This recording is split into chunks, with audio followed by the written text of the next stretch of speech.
State Weather Bureau says Tropical Depression Jacinto has exited the Philippine area of responsibility. According to Pag-asa, the tropical cyclone left PAR at around 5 p.m. on Thursday, August 28. In its 5 p.m. bulletin, Pag-asa says it spotted Jacinto 470 kilometers west of Zambales. It carries maximum sustained winds of 45 kilometers per hour and gustiness of up to 55 kilometers per hour. According to Pag-asa, Jacinto is moving north-northwestward at 10 kilometers per hour. The agency says Jacinto continues to strengthen the southwest monsoon or habagat. Based on the 5 p.m. weather advisory, the enhanced habagat will bring rains over Occidental Mindoro, Palawan, Antique, and Negros Occidental until Friday afternoon, August 29. Pag-asa then warns of possible floods and landslides due to the heavy rain. The National Police Commission is placing former Philippine National Police Criminal Investigation and Detection Group Director Brigadier General Romeo Macapaz under preventive suspension for up to 90 days. This follows a complaint filed 2 weeks ago by Elikim Patidongan, brother of whistleblower Julie Patidongan.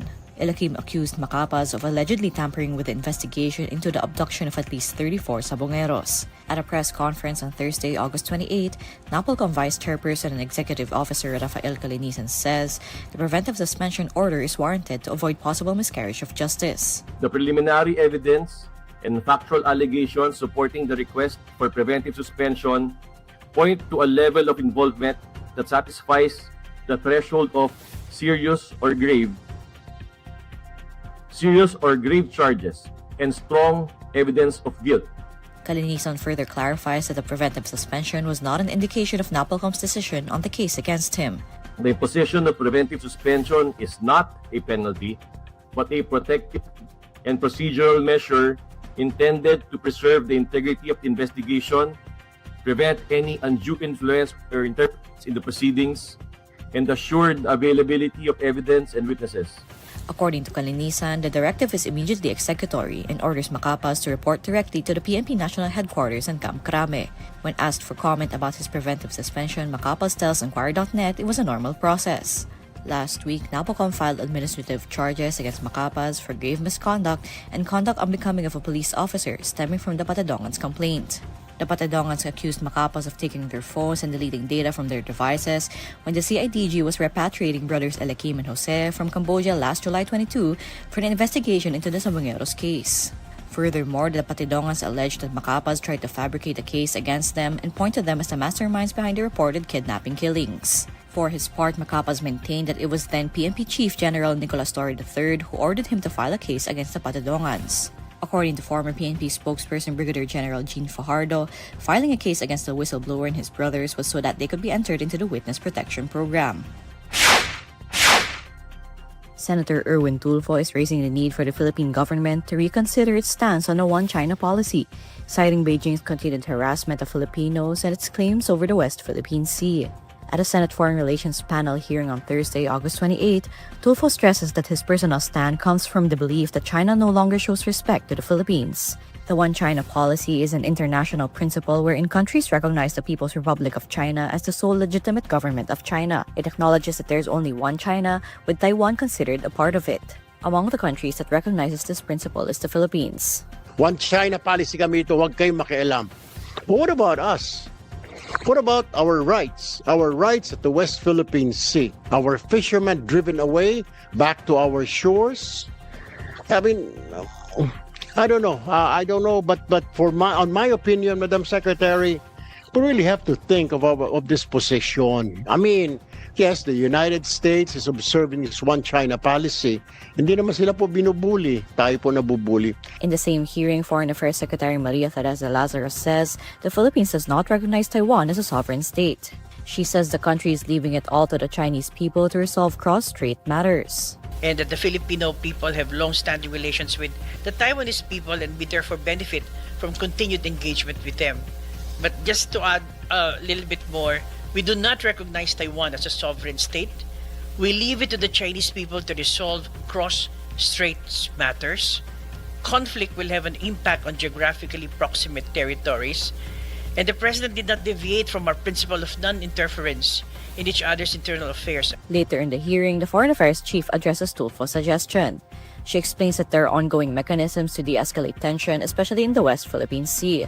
The But while Tulfo agrees that these mechanisms are great, he underscores that China's attacks have become more intense. This is what we were saying na we keep on observing one China policy at para wag natin tratuhin bilang ibang bansa ang Taiwan because sa kanila yon.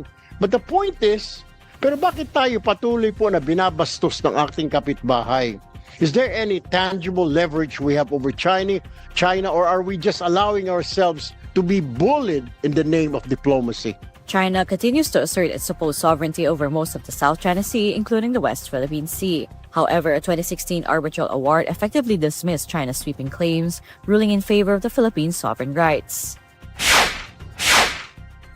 Senator Hontiveros is questioning how Joseph C. possibly went through the same process as dismissed Banban Mayor Alice Guo in acquiring alleged fraudulent documents to secure Filipino citizenship. C is the chairman of Global Ferro-Nickel Holdings Incorporated and managed to join the Philippine Coast Guard Auxiliary Service. He was recently arrested by the Bureau of Immigration for allegedly misrepresenting his citizenship.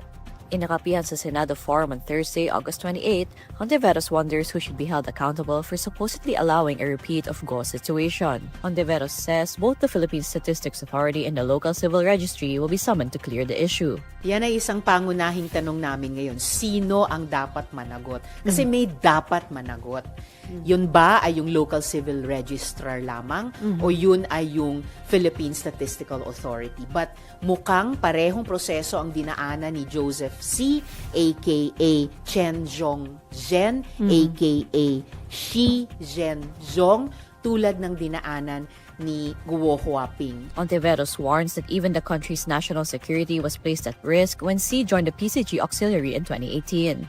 According to a PCG document provided by Hontiveros' office, C was appointed to the service of the PCG Auxiliary Executive Squadron with the honorary rank of Auxiliary Commodore.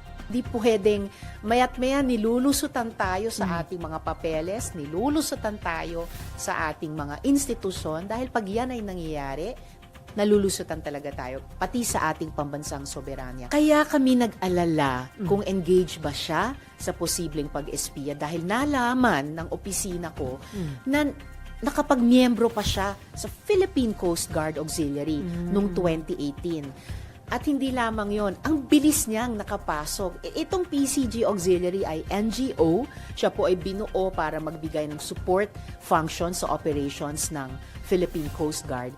Pero hindi po ito parang open door lang sa lahat. Kahit sino ay pwedeng mag-walk-in, mag-volunteer. Hindi. Heavily vetted po yung nakakapag-miyembro dito. Pero itong si Joseph C, parang ang dali lang nakapasok. Yung iba nga natin mga kababayan na gustong mag-miyembro sa PCG Auxiliary, yung iba sa kanila taon nang hinihintay bago sila matanggap sa application process na iyan. At hindi lang natanggap si Joseph C, siya pa ay nabigyan ng mataas na ranggo. The PCG has since delisted C from the PCG Auxiliary after Hontiveros brought attention to the issue.